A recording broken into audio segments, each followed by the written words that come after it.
Yeah. All right. I'm ready when you're up. Let's do it.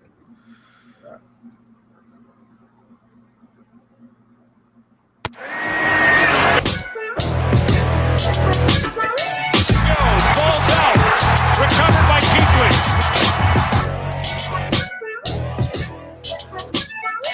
Right side. So busted through, making the tackle. Shaq Thompson for a 3-yard loss. Shaq busted through. My goodness. When you and what we see now, North Carolina offense coming to fruition because Cam is actually a pocket quarterback. Who knew? Oh my goodness. Tackle but never busting through at the 30, 35, 40. Quick race down the right side. Here he goes at the 50, 40 to the Miami 30, 20 at the 10. A swipe with the ankles. They can't get him. Touchdown, Christian McCaffrey. They can't get him. They can't get him. You're right. They can't get them, but you can catch us. It's the C3 Panthers podcast brought to you by CarolinaCatChronicles.com, where every Tuesday night we chop up the latest Panthers news and opinions from the fan perspective. My name is Tony Dunn. You can follow me on Twitter at @cat_chronicles. I'm here tonight with Cody Lashney. What's up, my friend? Tony Dunn, what's up, brother? It's another Tuesday night. There's nothing I'd rather do than talk some Panthers football with the best YouTube chat of Panther fans that there is. Underground West, Tin Tizzy, Scott Thomas, Trill One, Jake DeLone. We're ready to go, man. Ain't nothing to it but to do it, brother. Let's roll. Shout out to Tin Tizzy and people that are in the shindig, right? You can be a part of the show by participating in the chat room, like Cody was saying. The YouTube chat is always fire each and every week. It is one of the best parts of our show, and you can also be a part of the show, have your voice heard by calling into the Cat Calls line. The number is 252-228-5098. Don't forget to subscribe. Go ahead and smash that thumbs up button. Rank us, rate us, review us, say something mean about us. It doesn't matter. We're trying to grow this Panthers podcast each and every week. We pound it out every week. We haven't missed a week since 2013. That's right, 52 episodes a year. Even on leap years, we take care of business. So tonight's show, I think, is like the 21st of the season, 2021 of the season, starting over after the Super Bowl. And tonight's show is basically what we talk about each and every single week of my life when it comes to football. Tonight's topic, anything you can do, Cam can do better. Yes, he can. Yes, he can. Cam can do anything better than you. That's right. I mean, he can come on. Look, he makes a YouTube channel. It's better than ours. He throws a football. It's better than mine. He has, I've actually had more babies than him at this point. So right now I'm winning on that one. All right. But he's closing in on you pretty fast, brother. I do got to say that. Yeah, you're all right. Is that rumor has it that Kia Proctor's pregnant again, I heard. And I think it's Susan Dean who has been keeping an eye on his Instagram for me on that. So thank you, Susan. I know she'll probably pop in this chat room at some point tonight. All right, not a ton to talk about. Great news there, guys. This is the deadest part of the season where anything that you're talking about now is generally bad news. So the very fact that the list of what we need to talk about in this show in current news is not that great, is not that voluminous, is a good thing. Let's start with this is Donte Jackson. We knew he was fast, Cody. Yes, but it turns out. And look, is that we were talking, we saw Ted Ginn, you brought this up maybe a month ago. Ted Ginn was out there talking about how nobody could beat him.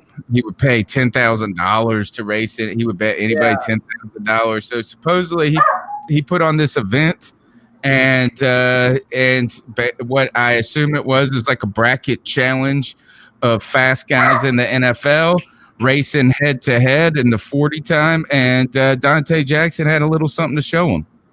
Yes, he did. And real quickly, shout out to Jake DeLone, who said you guys switch sides. Used to seeing Tony on the left.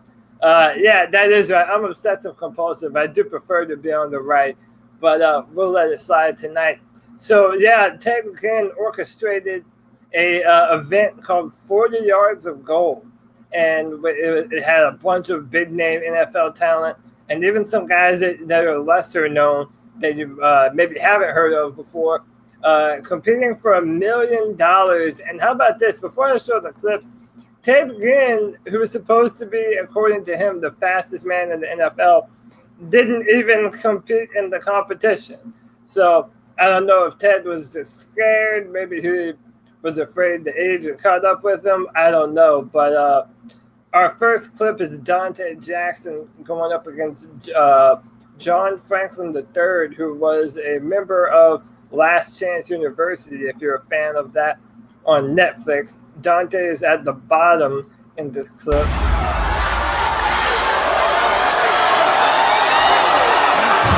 He won by like 0.01 of a second. So fast you didn't even see it. I'll play it one more time.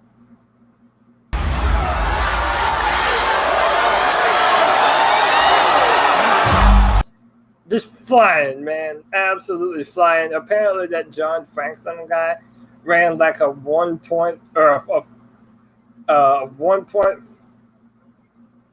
He ran like a world record time at his pro day, but apparently it was never verified. So that's Donte Jackson just smoking him. And then in the final matchup of the night, our very own Donte Jackson went up against Marquise Goodwin of the San Francisco 49ers and was just a hair short, man.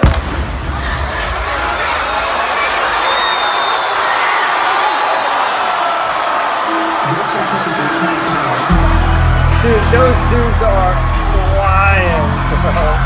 Donte Jackson, Underground West has it right, man. Donte has the jets. That's the loudest clip ever. Donte Jackson has the burners, man.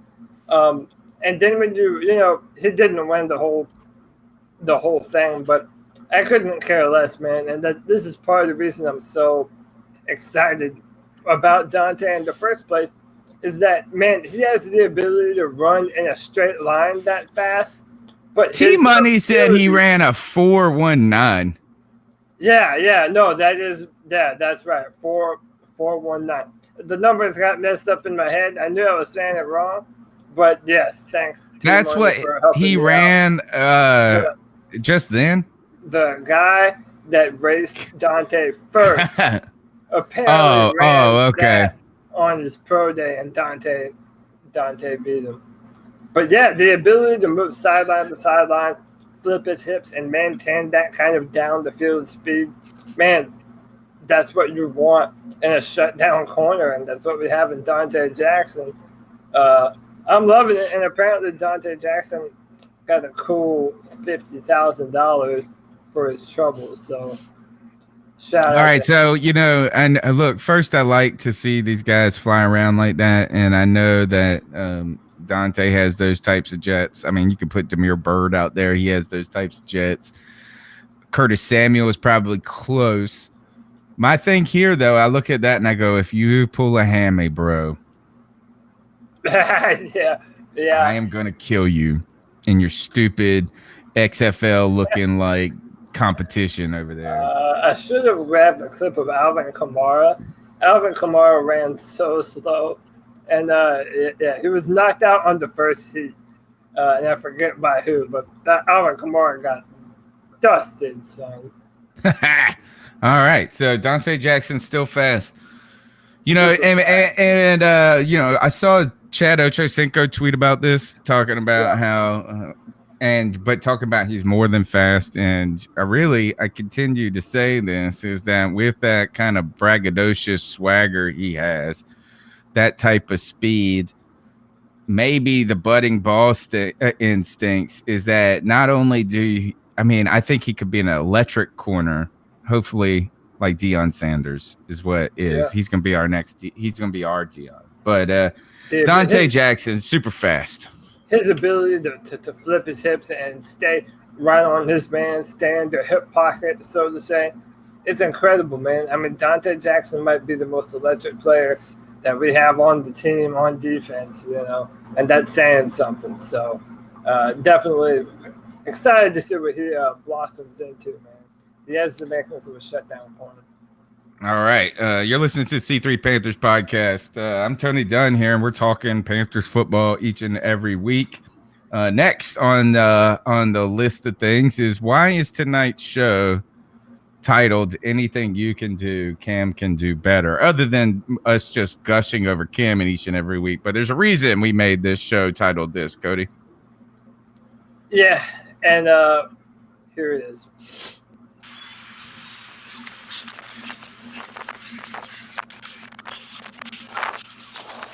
Good Lord. Cam Newton catching the ball like Odell Beckham Jr., turning around, one-handed grab. He caught that with his right hand. That's the throwing hand, baby. So, look at this as you see him lift his arm up and back. That is what we want to be able to see him do. Yeah, man. Good range of motion. A lot of good signs here. A lot of good signs about Cam Newton coming back, looking happy, looking healthy, maybe feeling better with a team around him that arguably has some of the most offensive talent that he's seen and his time as an NFL quarterback or been at the head of. Second year with North Turner. But this was this was a fun grab. You know, Cam Newton's always likes to do this ever since the Odell Beckham Jr. video. He goes in warm-ups every game, and they do this. But he was running pretty dang fast down that line. He won't just jogging. And that was a real football. What a hell of a throw. Hell of a throw, hell of a catch. Kelvin Benjamin could never, son. What's good? You know, Cam Newton, and Tony, I was wanting to ask you this. You know, do you think that it's a travesty that Cam Newton has not caught a touchdown pass in the NFL? Like, we have this dynamic quarterback, and we haven't done, everyone saw what Philadelphia did in the Super Bowl, doing Philly, and now Baker Mayfield's doing it. Like, the fact that we have a weapon like Cam Newton, come on, we have to get someone to throw Cam Newton a pass at some point in time. Let him catch a touchdown, have a receiving touchdown. I feel he deserves it. It's one of those things that you feel like should happen when you see those other guys do it. Yeah. I always feel like it's stupid anyway when they run the Wildcat and they put the quarterback out there. I don't really understand it to the point. I guess they do it so you can't substitute defensively at that point, and then the quarterback goes out there and trots down there like a wide receiver and then doesn't do anything, but Cam Newton actually could be legitimate. I bet you that Cam Newton could be a better receiving career than Kelvin Benjamin if he's turned over to a wide receiver today. Oh, without question, it could. But that's not fair. It's not too hard to be better than Kelvin Benjamin. I mean, you said Benjamin could never. I tweeted out Ted Ginn could never. Yeah, definitely not with one hand. That's for damn sure. Is that he's a clapping seal when it comes to the downfield ball at times. I feel like I've never heard that before. He has gotten better though since he was with Cam, and his career, not only was he the best he ever was with Cam, and then he went and had one good season with the Saints, but he's been more consistent, it seems like, as a New Orleans since his time in Carolina than when he came to Carolina. Gosh, there were so many deep balls that mug dropped, so many. And the sad thing is this, when it comes to Ted Ginn, is I kind of feel bad trashing on the guy when he was a positive contribution to our team. And I just feel like this is that Cam was doing a lot of that as well. So, I mean, while we continue to talk about Ted Ginn being pretty good when he was here in Carolina, he was the best he ever was as a football player with Cam Newton. Yeah, so here are a few undeniable truth. Cam Newton reinvigorated Ted Ginn's career without question. I mean, he was bouncing around from Arizona to Miami. He was just a journeyman wide receiver. And then, and here's something else that's also true, and I've said it before. We missed Ted Ginn after he left because we didn't have that true deep threat that can actually stretch the field. I mean, our Mike Shula was sending Devin Funchess and Kelvin Benjamin on 9 routes, go routes down the field, just praying that they come down with it. And Cam Newton had to make that work forever. And Ted Ginn was a very important piece of that 2015 puzzle that we put together. And I'm hoping that Curtis Samuel and DJ Moore can become everything that Ted Ginn was for us, and then a whole lot more. Ted Ginn Jr. is the second best receiver that Cam Newton's gotten to play with so far. Isn't that sad? Isn't that true? Is it true? That's on.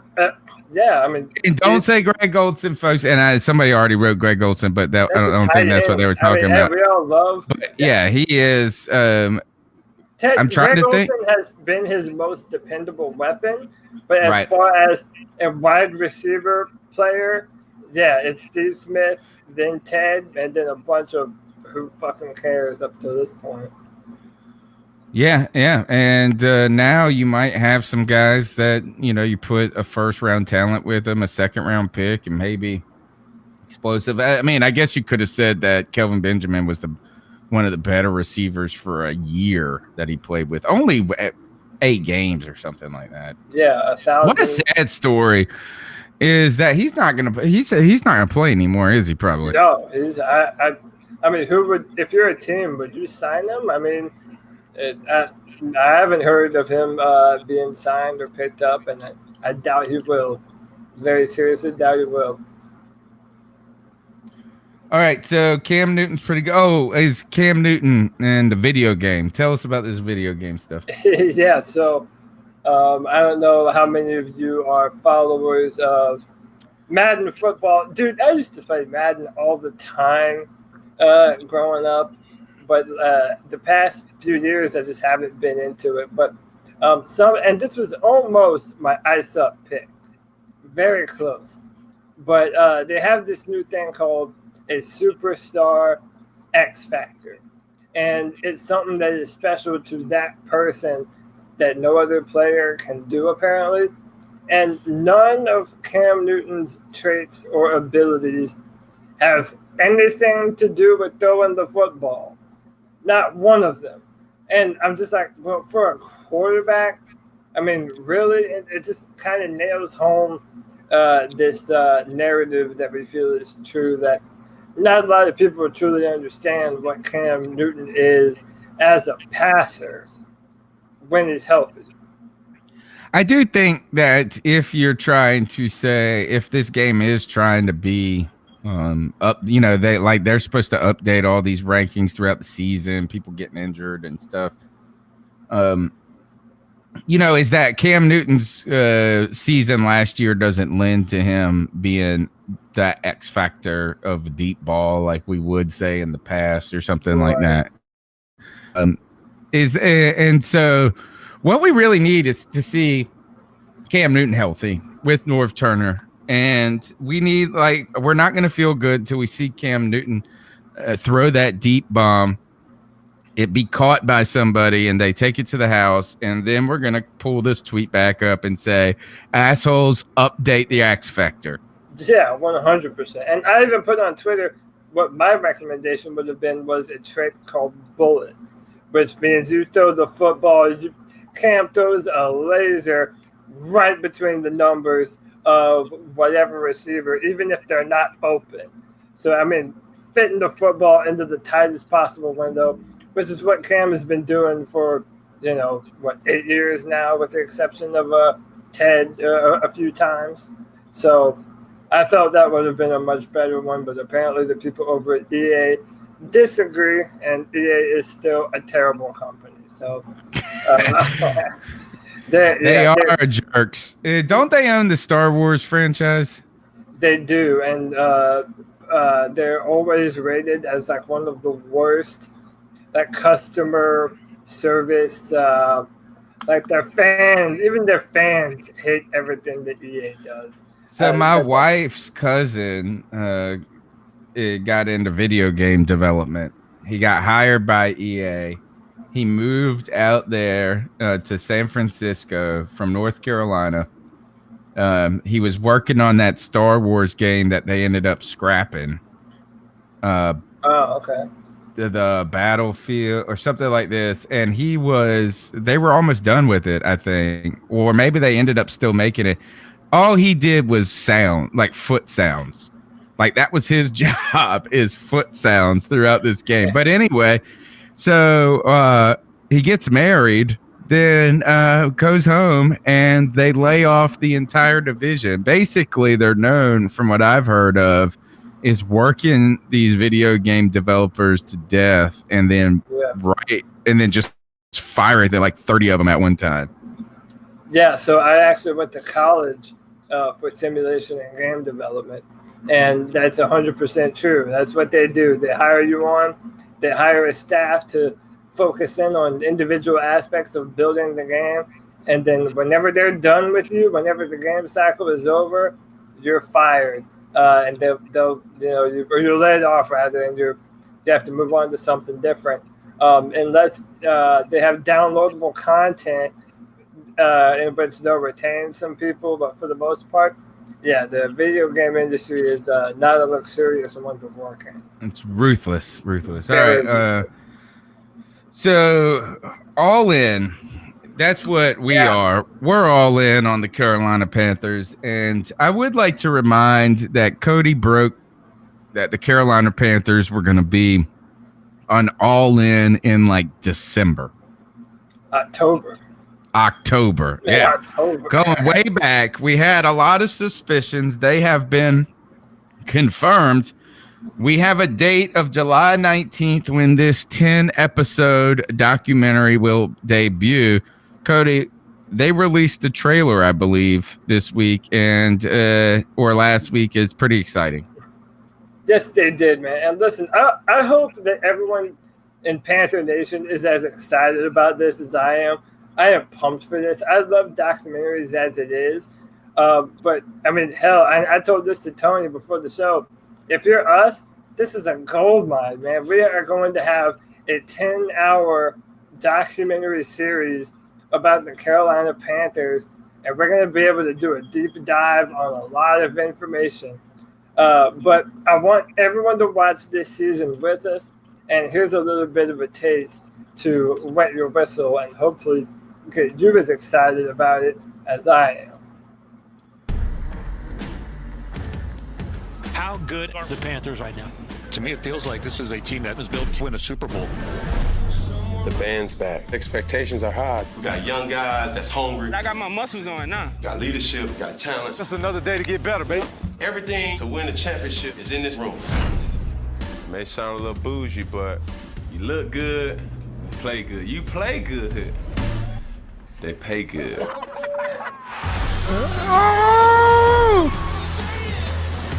I'm trying to make the team better. It takes balls.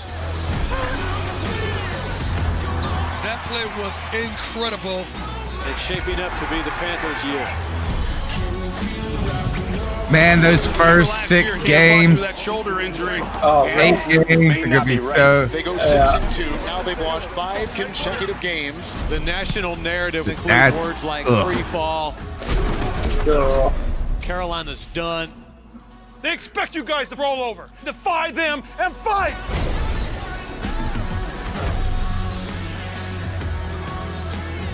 Just got to lick our wounds and keep going.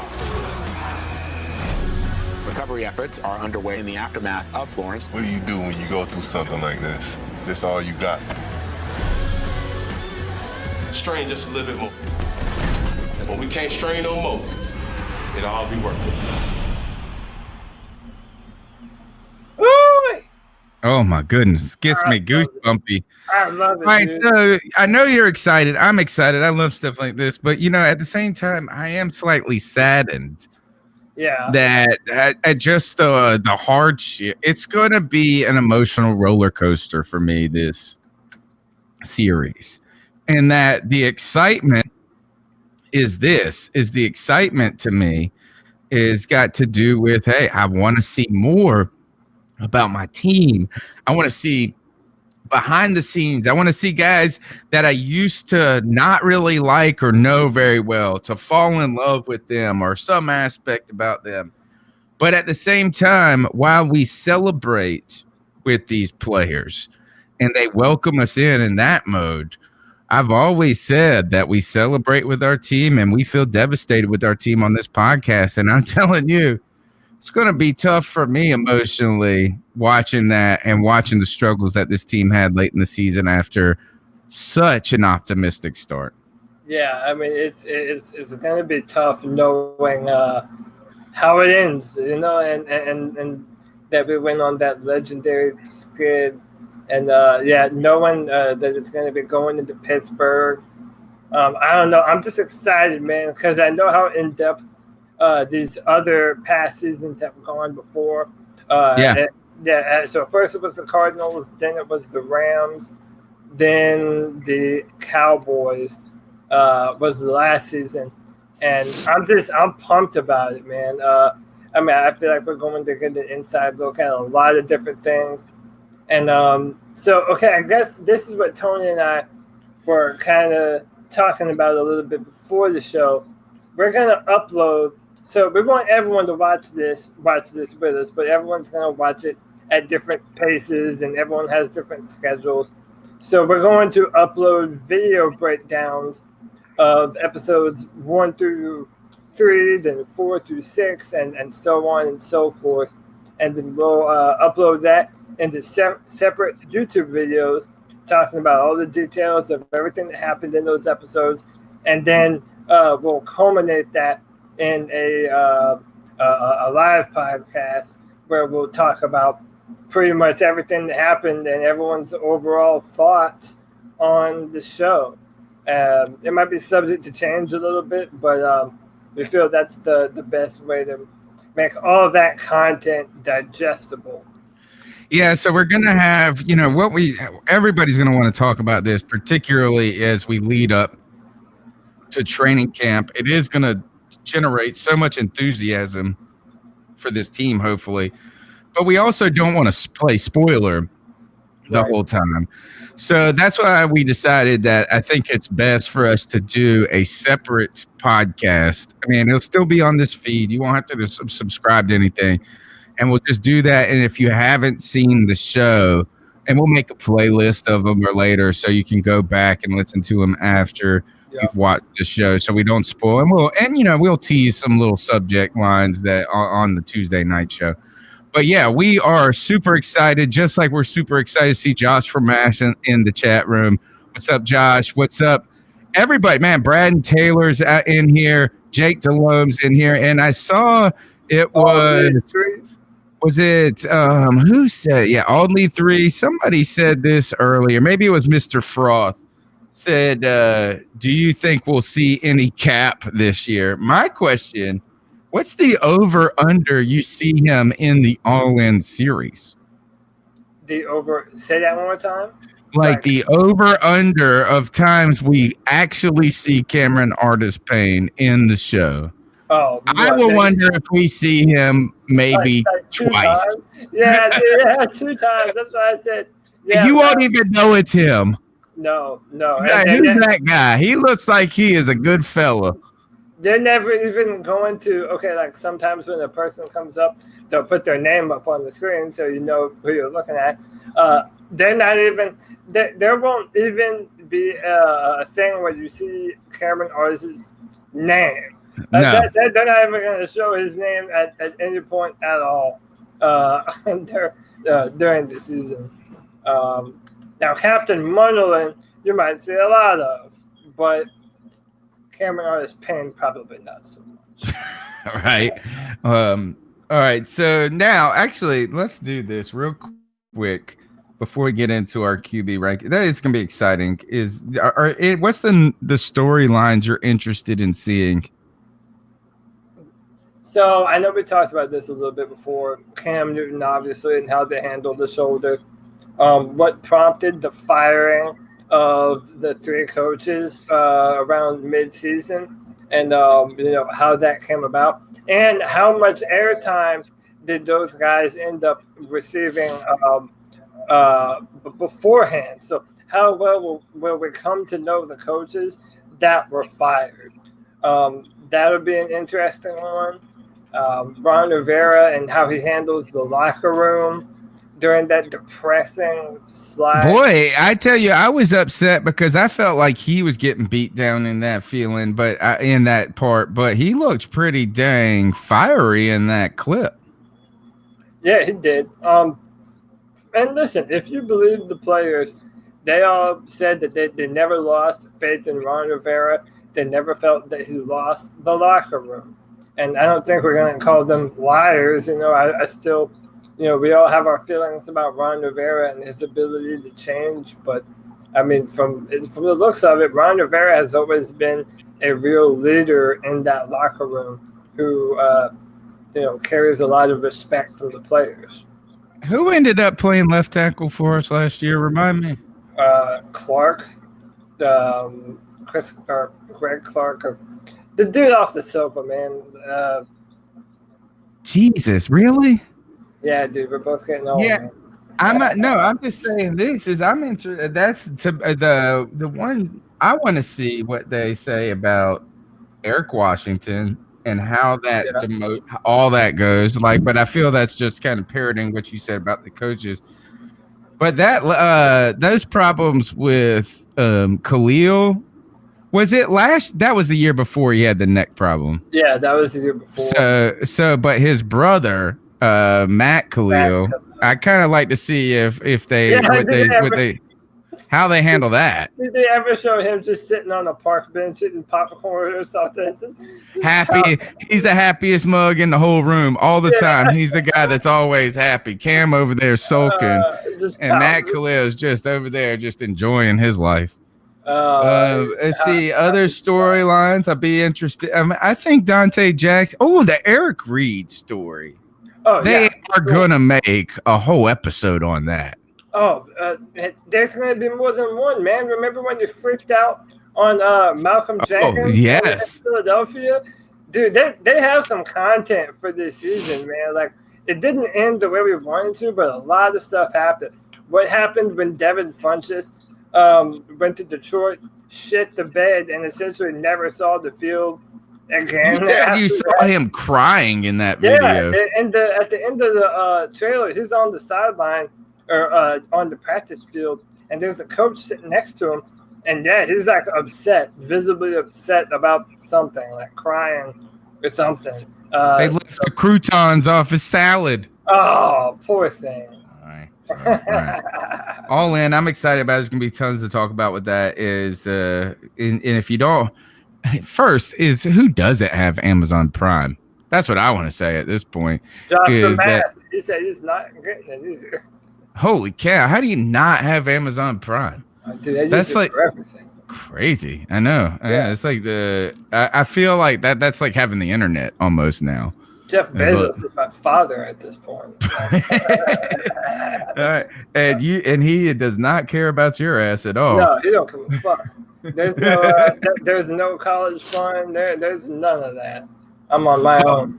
Yeah. So now one other thing about this All-In series, Cody, is Tepper comes in here. We have a new owner last year. Suddenly, after scandal, all the scandal breaks, and in the previous with Jerry Richardson, we get this new owner in. There's a lot of buzz. They're going to talk about the field probably. He's done the Hall of Honor.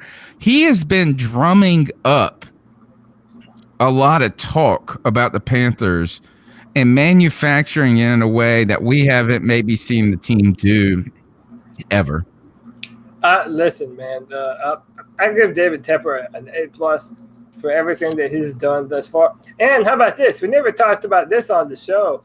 There's going to be a mega headquarters opening up in Rock Hill, South Carolina, a brand new state-of-the-art practice facility that apparently Governor McMaster bent over backwards for.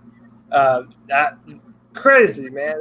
He has not stopped moving and working. He retired from his other business. Yeah, I mean, yeah, he's essentially now he is the owner of the Panthers. Apparently, he didn't shut down Appaloosa, but it's not operating as it was, as far as I'm concerned, or as far as I've heard. Yeah. I mean, and I don't know if you guys saw it. Did you guys see that Brian Strickland's leaving the media department? No, I didn't see that. Yes, Brian Strickland is gone, as well as now we've got changeover in the color commentary booth with Eugene Robinson gone. Yeah. It did not seem like the Brian Strickland move was just him ready for a new opportunity. It seemed like he was let go. So this is the first time hearing about it. I didn't even know. I wouldn't be surprised if Bill Vothis moved up to that position if he's not already. I mean, they should be expanding that department. They just not contracting it personally, but I don't know what if I'm reading too much into it, or if it's just what I'm saying is there's been no facet of the team that hasn't been altered since David Tepper has gotten here. Yeah, and listen, he wants his own people. I mean, he wants to put in place people that he knows, that he depends on, that he can trust, that he has had the opportunity to vet and put in positions of power running this football team. So, I mean, I cannot say that it's unexpected, but I think it's more than I expected. Yeah. I would say that I just the fingerprints are in even more spots than I expected, even if I thought he was going to be an active owner. This is actually the activity you want an owner doing. Instead of an owner meddling in personnel decisions or meddling in the in the locker room, he's been a part of the team and he's been involved, but from the side that you expect owners to be good at. Yeah. Not like a Jerry Jones or a Schneider or something like that. No. So I don't know about you, but my personal favorite thing that David Tepper has done, it's two of them. One, putting the Panther in the middle of the field. I think that's just important in building a culture that's about the Panthers. When you're in Bank of America Stadium, you're in our home, and you need to know it. This isn't the NFL's home; it's the Panthers' home. I loved that move, and also the uniforms. Man, last season they mixed and matched so many different pants and socks, and maybe to other people that's like a little deal, but I loved it. I loved how many times we saw the black on black uniforms. No, they're not jinxed. I promise you. I think they are now. I love it. I think that they need a helmet. The problem is they're incomplete. They need a black helmet. Yeah, I do think so. I do agree with you there. I do not believe they're jinxed. We just wore them in the wrong year. when we wear them this year, we're gonna look badass, dirt stomping some fools in our all blacks. All right, so fun things there to be excited about. The Panther. I mean, you're gonna watch All-In, then you're gonna start getting news from Panthers training camp. Then it's gonna be fantasy football time, and before you know it, we will be in the middle of the season. Kind of scared as each week goes by that we're closer to the end of it. That's always the crazy thing about football, I feel like, is that the whole year I'm ready for it to start. And then every week it happens, I'm like, oh, God, we're 1 week close. It's kind of like vacation. When you're on vacation and you start going, oh, we only got 3 days left. Only 2 days left. That's how I feel like every week with the football season. It feels like going back to school after summer vacation, because you're ready to see what classes you're going to have, if you're going to be with any of your friends in your classes. But at the same time, there's this existential dread, because it's like, oh, fucking going back to school. And you know it's about to kick up a lot of emotions, good and bad. We're going to be busy. We'll have a post-game show. We got all this stuff going. It's going to be fun. We'll have the crazy thing is this: if we talk this much when we ain't got nothing to talk about, wait until you give us too much to talk about. 5-hour podcast. Here it comes. All right, you're listening to the C3 Panthers podcast. Tonight's show is anything you can do, Cam can do better. My name is Tony Dunn. You can follow me at @cat_Chronicles. Cody, where can they get at you on Twitter? At Codylac, CODYLAC on Twitter. I'll BS with you about anything you want, man. All right, the cat calls number is 252-228-5098. We actually, for the first time in over a year, do not have any cat calls, which is okay because we are doing pretty good on time here. The last subject we wanted to do, Cody, unless I'm missing anything, is this happened. This was, by the way, like 2 months ago. Yeah, we were supposed to have done this a while. He sends me this. He goes, let's do a QB list. And here's this tier making website. He sends me this website. He says, go make this. I'll make one. And we'll talk about it on the podcast. And then every week we are about to do it, Gerald McCoy gets signed. Something happens. And the podcast is 2 hours and 59 minutes long, and I'm like, do you want to do the list? And we're like, well, next week. So we are here at that week. Cody, let's start with my list. I made my list first. All right. So this is off of a series of tweets that you guys saw where it has like the quarterbacks ranked as elite, average, better than average, below average. Anyway, my QB ranking, I decided to change the format just a little bit.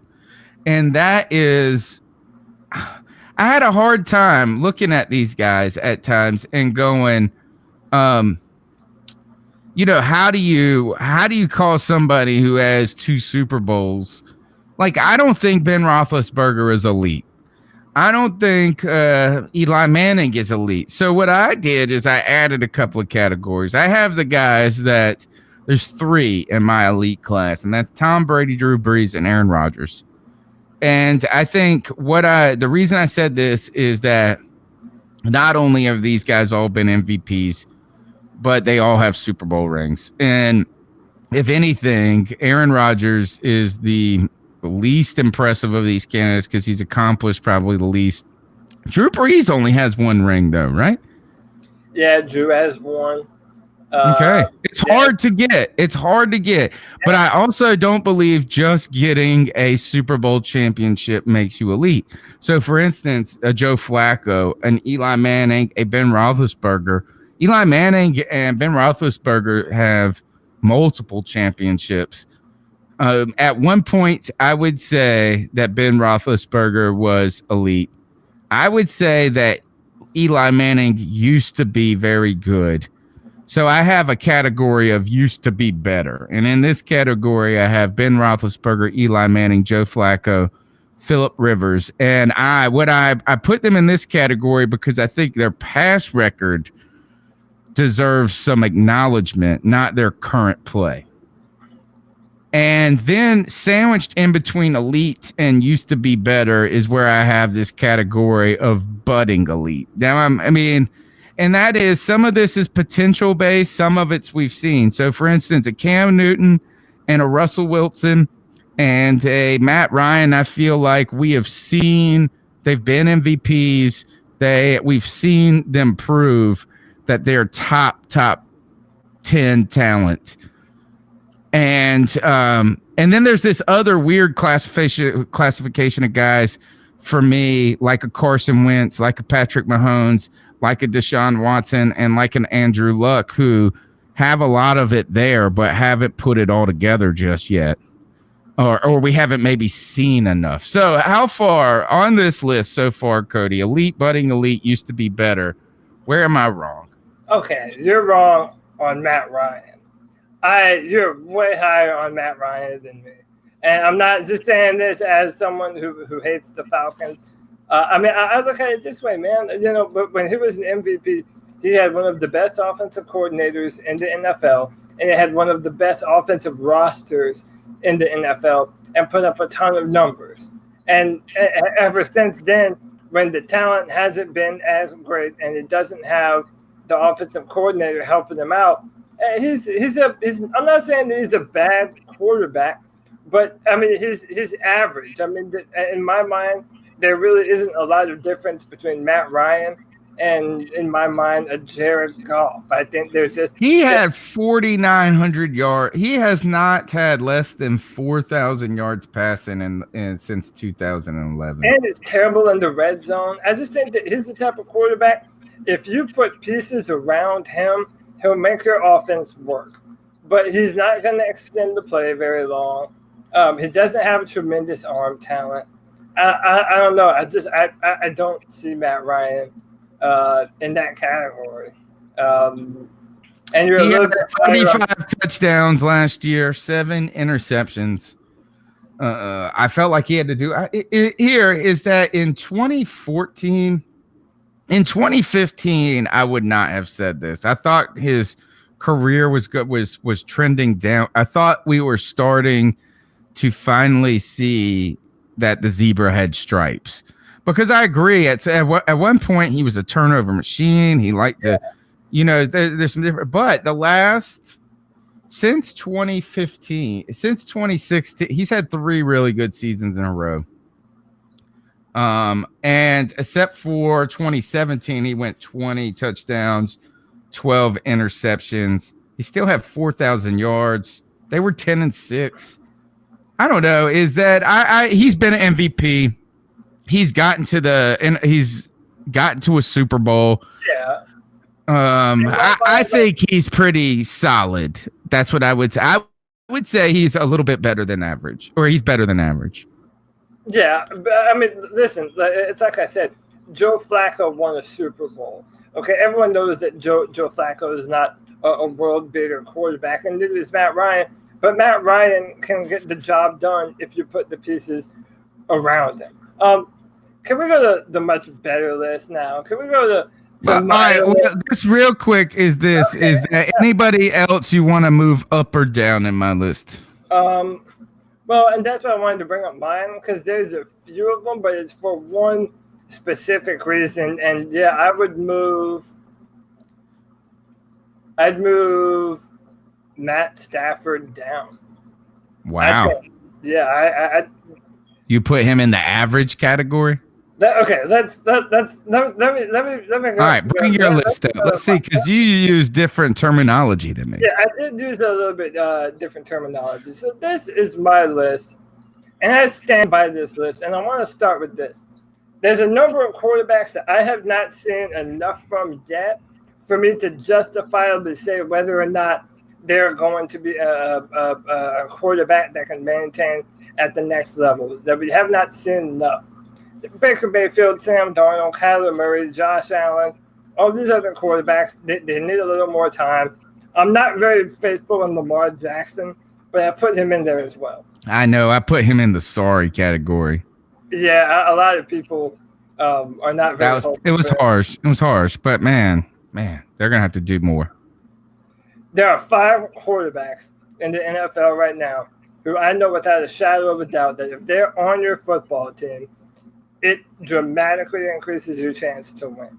In my mind, it's Tom Brady, Drew Brees in his prime. Maybe not Drew Brees now, but in his prime, Drew Brees was as good as anyone. Russell Wilson, Cam Newton, and Aaron Rodgers. Cam Newton is an elite quarterback. I'll fight you forever. And everyone knows I feel that. His ability to make plays outside the pocket and his ability to be a run threat, having to be the primary run threat for most of the time here in Carolina. So, all right, let me ask you this, Tony. You did not have Cam Newton in that upper echelon in your list? Not yet. Why did you not have him there?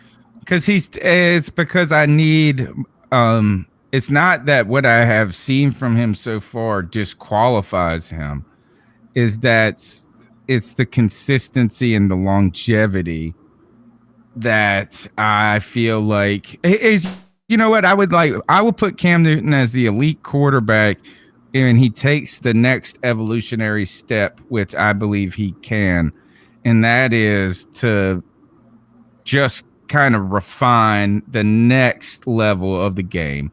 I would say each one of those quarterbacks, for at least for Tom Brady and Drew Brees, I think we could see this, and that is that their career had an arc. It's not been the same throughout. And I don't need him to be the same player. I think if Cam Newton gets a Super Bowl, I think easily I would say right away that would propel him there. In fact, to me, that's the only reason that Russell Wilson deserves to be there. And that's why I have him in my budding elite, is because I think he's really, really good. But I also I think you could put Drew Brees on any team, and that all of a sudden they go from nobodies to a great team by themselves offensively when he was in his prime. I don't know if Russell Wilson is that caliber of player. Maybe I would even say arguably that Cam Newton has more of the traits to be that than even Russell Wilson. He had a good run though. He's got Super Bowls. So that's why I'm okay with that there. And Josh from Mass said it's time to push Rodgers down the list. And I'm wondering if that's a reasonable conversation to have, because to me, he was the guy for so long. I would have taken over Drew Brees or Tom Brady right away. But now there's a lot of smoke, and where there's smoke, there is fire. So we definitely had a bad last season. So this is my mindset. When you have Tom Brady or Drew Brees, you have elite offensive minds that are diligent, they're hard workers, and they know where to go with the football. The next three in my elite category are what I kind of refer to as elite creators, so to say, in that if everything is crumbling around them, Aaron Rodgers, Russell Wilson, and Cam Newton will extend the play and give life to you down. Their ability to evade pressure, their ability to be a run threat, and their ability to make throws on the run. I mean, listen, to the ability that they do it, it's incredible. They're on another level with it. And I think when you look at the amount of talent that Cam Newton has had to play with and how he has been the real primary offensive weapon for such a long time here in Carolina. You and I were just talking about Steve Smith and then Ted Ginn. You know, Cam Newton has had to do so much, but so little forever. Jake DeLome says, please stop saying the B word. Just refer to him as the person who shall not be named, referring to someone whose name sounds like a gust of wind. Yeah, like a fart in the wind. And I agree with Underground West. Look at what Cam has done for years with no help. And that's point proven to me. I would say that this is that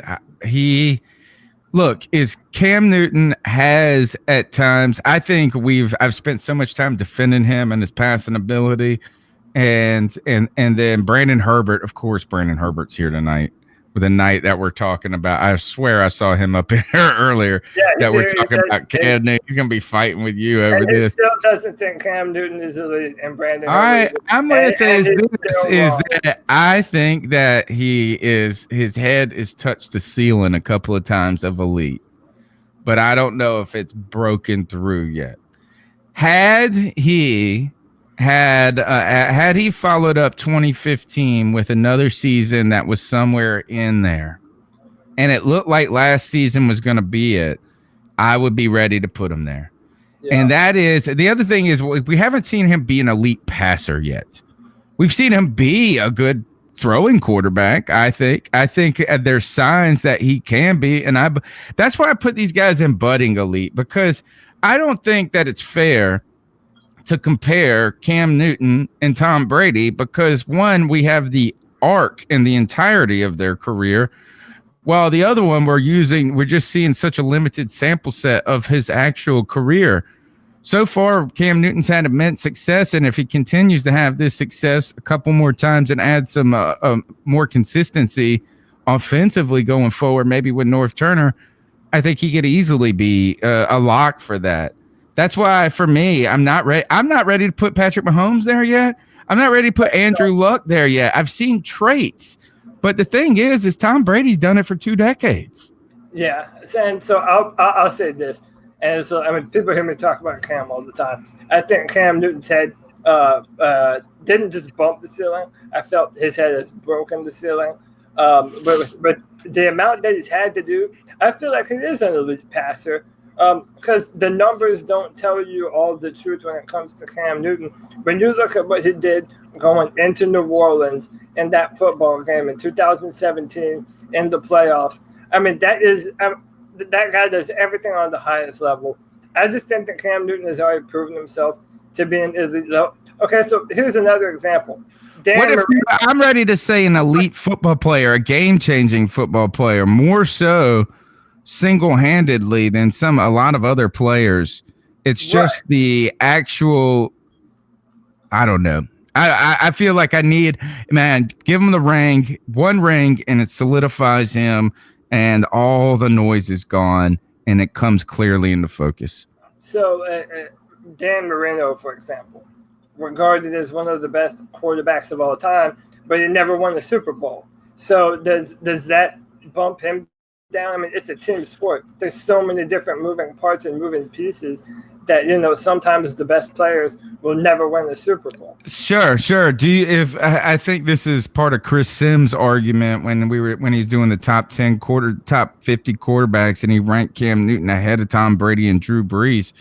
And what his argument was, now he's saying at this point in their career currently, but I do think, there's some merit here, is that if you would have put Cam Newton with Sean Payton for the last 10 years, right, 100%. Would they have been better, worse, the same, or just different? I don't know. It's apples and oranges. But here is that while you got to factor that in. I think that's one of the reasons too, just because a guy has a Super Bowl ring like an Eli Manning or Ben Roethlisberger, I wasn't ready, or Joe Flacco, that doesn't automatically enshrine them.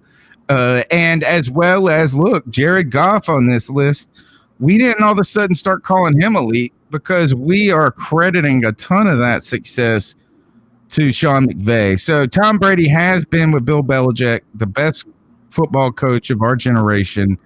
That has helped him. Drew Brees, when you put him with Sean Payton, peanut butter and jelly together. Cam Newton has done a ton with a lot less. Yeah, but I do believe that we haven't seen the best of Cam Newton as a quarterback, which that is why I classify him as budding.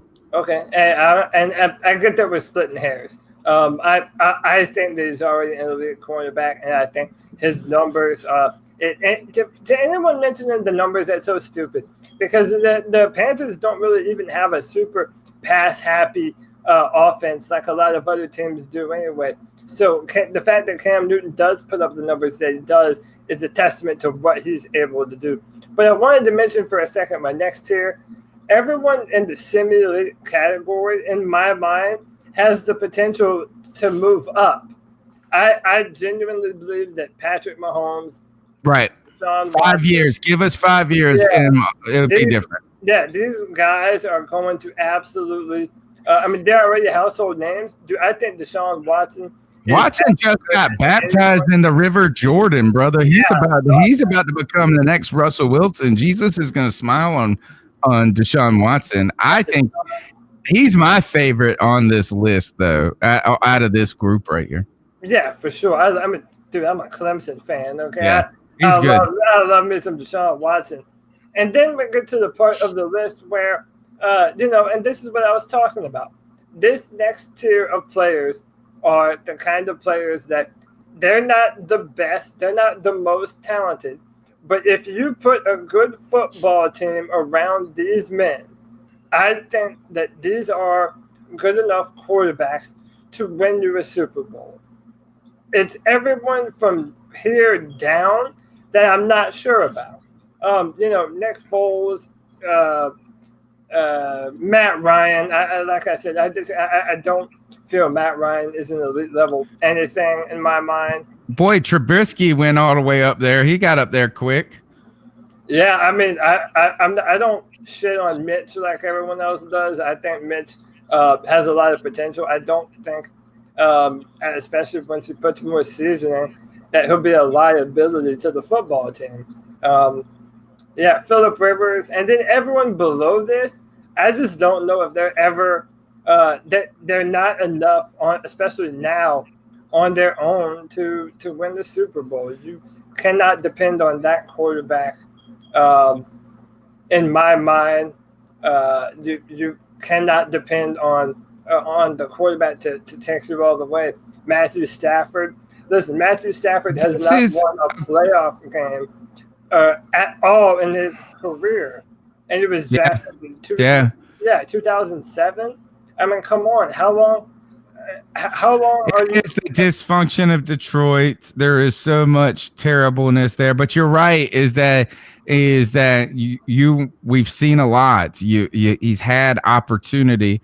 To me, though, a name on this list right here that is going back to our conversation about Cam and what rings can what they do and don't do for your legacy or our feelings.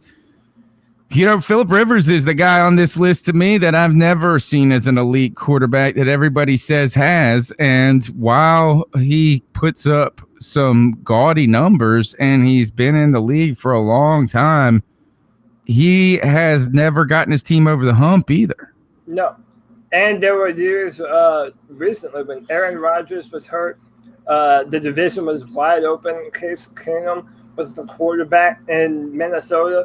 And he still couldn't get it done. Like, I don't know. I don't think Stafford. Who are you talking? Oh yeah, Stafford. Sorry, we're back with Stafford. Gotcha. And that's what I was saying with Stafford. And Susan Dean's dropping a love bomb. Hello there, Susan. You know we love you. And then another thing. And Brandon Herbert says, and you put Pat below Cam Newton, you're a trip. Or I'm not wooed by one season of football.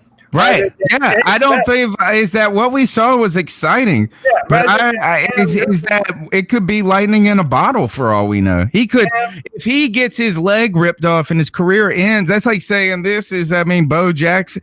We saw, Bo Jackson was going to be the best football player ever, but he wasn't. Right. And then another thing is like look at the amount of talent that is on that Kansas City. That was a playoff football team the year before without Patrick Mahomes. Now, don't get me wrong. I am not shitting on Patrick and Mahomes. You have been a giant Patrick Mahomes fan. I am. Let's give it that. More so than I have. I am not ready to put him as elite yet. I think that Patrick Mahomes is and is going to be an incredible quarterback for a very long time. But I have seen Cam Newton do far more with far less. Now, maybe he hasn't thrown for 50 touchdowns, but again, look at the offensive coordinators that he's had. Look at the trash wide receivers that he's had outside of Steve Smith and Ted for two years. So I want to see someone prove themselves. I believe that Deshaun Watson and Patrick Mahomes will prove themselves, but I have to see it. And there's a few other guys on the bottom who I feel have a lot of potential also. Baker Mayfield, Sam Darnold. Everyone loves to shit on Josh Allen, but I think Josh Allen is like a white version of Cam Newton, if I'm being honest. Just has a cannon for an arm and is mobile. I mean, the future is bright. But we need to see more. I mean, if I'm still saying I want to see even more out of Cam Newton, I need to definitely see. I'm not going to have one or two seasons tell me what to believe about somebody, because then I would have told you that Matt Ryan was the best quarterback in the NFL at one point, or I would have told you that Joe Flacco was one of the best quarterbacks in the NFL at one point. Or how about this? The name on this list that I want to push further and farther down, and I forget where I put him on mine, is Jameis Winston. I'm the one that's been low on Jameis Winston while everybody else has acted like he has shown so much as a player. I think that he has shown. I mean, he's about to be out of a job if they'll get it together this year. Yeah, 100%. And I'm not. And that's why I put him kind of low. I just don't feel a lot of those guys are going to be the quarterbacks that would ever bring you to a promised land. I mean, I don't know. I'm a fan of quarterback play. Quarterback is my favorite position. I love everything that they have to do pre-snap. Knowing that they have to be able to decipher coverages and know where the safeties are. I mean, they're the commander of the field, man. So I just feel like right now there are 5 guys that if you put them on your team, I mean, you're an instant contender. And I believe that about only 5 right now. And I'm hopeful about most everyone in the tier right below that, even Andrew Luck. I don't think I know everyone likes to shit on him, and that's because we compare him to Cam Newton, and we prefer Cam to Andrew because Cam is, in my opinion, more of a threat with what he's able to do and what he's had to do. But I think Andrew Luck is a damn good quarterback too, and I could easily see a scenario. I tell you this, I'd put Andrew Luck as my quarterback before I'd put Matt Ryan. Yeah. I think that, I don't know. Yeah. Is that, we'll see. Is that, again, I need more from Luck. I need to see more, but I believe that. I'm with you. Is that, to me, they're interchangeable at that point. Pretty close. Yeah. Is that I continue to believe that Luck had the higher upside. Right now, give me Deshaun Watson over both of those jokers. Yeah, true that, man. Deshaun's the truth. I mean, he would have been the Cam Newton over both of those jokers too. Remember that. I'm take Cam Newton number 1. Anything Cam can do, anything you can do, Cam can do better. I almost said it wrong. All right. That's the C3 Panthers podcast so far. We do not have any cat calls tonight. Unless you have any further comments on this QB ranking, you guys can tweet us and tell us where we're right and wrong on these QB rankings. Does Cody have Cam Newton too high? Does he have him too low? Is he a football god? I believe so. Now, you can tweet me over in this. So let's get to the final part of the show. Look, thank you, Susan, for joining the show. And for your contribution. We appreciate it. Thank you to everybody in the chat room. If you're listening right now, go ahead and smash that thumbs up button. Remember, Cat Calls lines open all day, every day, 252-228-5098. We're going to be getting ready for that all-in season. We're going to have our own kind of Talking Dead show about the all-in. And now is the part of the show that we all love, where we get to call out somebody. It's the longest running segment of the C3 Panthers podcast. In fact, the segment's called the Ice Up segment. It is our homage to Steve Smith, who shortly will be having his Hall of Honor video dropped. I just watched both Jordan Gross's and Wesley Walls's before the show. A couple of things that stand out to me is that Jordan Gross was far more important to this team than you could ever know. Oh, yeah. Gosh, it's kind of hard to see is that if you would have had it all in back in that day, we would have gotten to see so much from that. Wesley Walls is a big nerd and a goofball still. He's funny. It's just funny. And that's the only one I haven't seen yet. I do like this is that I like to see how Jordan Gross and Steve Smith are such tight buddies. Yeah. So this is our homage to Steve Smith, who will be coming up, and they better have the Ice Up son part. Ice Up when he's telling them Talib Kweli, Aqib Talib, or whatever his name was. Talib. I always say the rapper's name, I know, and now I just go with it. Is Black Star Line. No, the idea. Oh, I hope they have this up here. But what we're trying to do is we call someone out in the world. We tell them to ice up, toughen up, to get it together, And Cody, this week, my ice up. Do you want to go first? You want me to go first? It doesn't matter. I got a video. Right. If you. All right. I'm going to go first because I don't have a video. Okay. All right, and we'll see. So mine is this: is I am icing up the country of England and their soccer team who lost to the United States of America today. Land of the free. We remain free. Sorry, Rich Kingston. Sorry, Jay Cryer. Sorry for your tears, Jay Cryer. But at the end of the day, is I need to know a couple of things. Number one, I understand, and I'm going to go look into it, but that you call your World Cup team England instead of Britain, right? But I guess who does that count? Is Wales officially? I mean, I'm sure I know that's part of it. But my question is, do they stay away from Britain because of Ireland and Scotland? Also, does Ireland have a team? I guess I would assume they did since they're named England. But I want to remind you guys today that America is 3-0 versus England. 1781 when Cornwallis surrendered. 1815, the Treaty of Trent that ended the Second War of Independence, the War of 1812, where the United States took a couple of bloody black eyes at times in a burned capital, but we still came out the land of the free. And today we defeated England in a very exciting match, one where the goalie actually stopped a penalty kick. That girl kicked it and missed the school bus. How do you miss the goal? It's so big. And the guy at the bar today, we were watching it, he said, I would just kick it straight down the middle. And I think that's a good point. It was a rough and tough game, but we beat them today without our best player. And that, or the rapping girl or whatever her name is, rapping, the one that's fighting with Donald Trump. Yeah, rapping. So anyway, to you, England, ice up. We remain free today.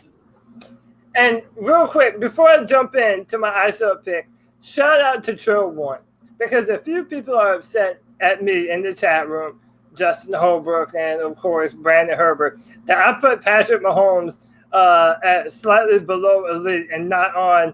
I did too. Nobody got me crap. Okay, but this is what I'm saying. Trill One has the best comment. If it was 2013 right now and we were making that list, we're all putting RG3 as an elite quarterback if we're basing it off of that 2012 season. Oh my gosh. Nail on the head. Mike drop. And listen, it's not. Listen, I am a Patrick. Again, people are going to use it against me, and it's so stupid. I am a Patrick Mahomes believer. I am a huge fan of Patrick Mahomes. The man is incredible. I mean, the man is absolutely incredible. I just want to see you do it more than once. I would have said that about Cam Newton. I would have said that about absolutely anyone. I think that's fair. So that's my justification. Now let's talk about some crooked cops, why don't we? All right. Some crooked cops. Listen, being a police officer is a very tough job, but then there are people like this fellow who basically they should never be protecting or serving. This man in Florida has been caught planting drugs on traffic stop violators for a long time now.